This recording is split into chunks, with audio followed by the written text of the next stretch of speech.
যদি তেওঁলোকে কয় যিসকলে কৈছে যে সেই 10 লাখ টকা দিলেই গোটেই মোৰ সমস্যা সমাধান হ'ব, মই অহাকালিৰ ভিতৰতে সেই 10 লাখ টকা আকৌ উভতাই লৈ আনিম। আপোনালোকক কৈছোঁ ইতিমধ্যে যথেষ্ট বিতৰ্ক ক'তো হোৱা নাই। দুজনমান ল'ৰাই মোক চান্দা তুলিবলৈ আহিছিলে, সেই চান্দা মই দিম বুলি কৈছিলোঁ, কিন্তু তেওঁলোকে আলফাৰ দৰে চান্দা বিচৰাৰ কাৰণে মই দিব নোৱাৰোঁ বুলি ক'লোঁ। আৰু তাৰপিছতে এটা লিখিলে বস্তুটো বুজি পাবৰ কাৰণে মই আপোনালোকক কৈছোঁ। এতিয়া যদি সকলোৱে সেইটো সৈতে যোৱাকালিও মই কৈ দিছোঁ যে আজিকালি নৰেন্দ্ৰ মোদী ডাঙৰীয়াৰ নেতৃত্বৰ চৰকাৰে আমাৰ লোকসভাৰ যিসকল আমাৰ সংসদ আছে তাৰ 25 লাখ টকা বেলেগ সমষ্টিত দিয়াৰ কাৰণে এটা নিয়ম কৰিছে।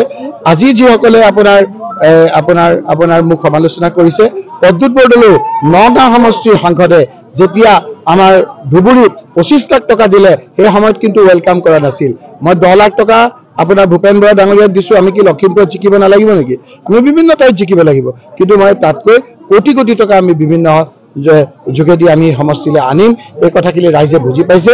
যেতিয়া মোৰ বিৰুদ্ধে বিভিন্ন একো সুযোগ পোৱা নাই, এইদৰে খুচুৰা কথা লৈ ৰাইজক কথা বিচাৰিছে, এইবিলাক কথাই মাটিৰ কথা নহয়। 10 লাখ টকা আপোনাৰ মই বাহিৰত দিছোঁ, বেলেগে দিয়া নাই নেকি মই দেখুৱাই দিম। 25 লাখ পৰ্যন্ত দিব পাৰে, তাতকৈ মই বহু টকা ইয়ালৈ আনিম, বহু সমস্যা আমাৰ সমাধান হ'ব। যদি তেওঁলোকে কয় যিসকলে কৈছে যে সেই 10 লাখ টকা দিলেই গোটেই মোৰ সমস্যা সমাধান হ'ব, মই অহাকালিৰ ভিতৰতে সেই 10 লাখ টকা আকৌ উভতাই লৈ আনিম। আপোনালোকক কৈছোঁ তেনেধৰণৰ কথা বতৰাই মানুহৰ য'ত বিভ্ৰান্তিৰ বাহিৰে একো কৰিব নোৱাৰে। আমি এটা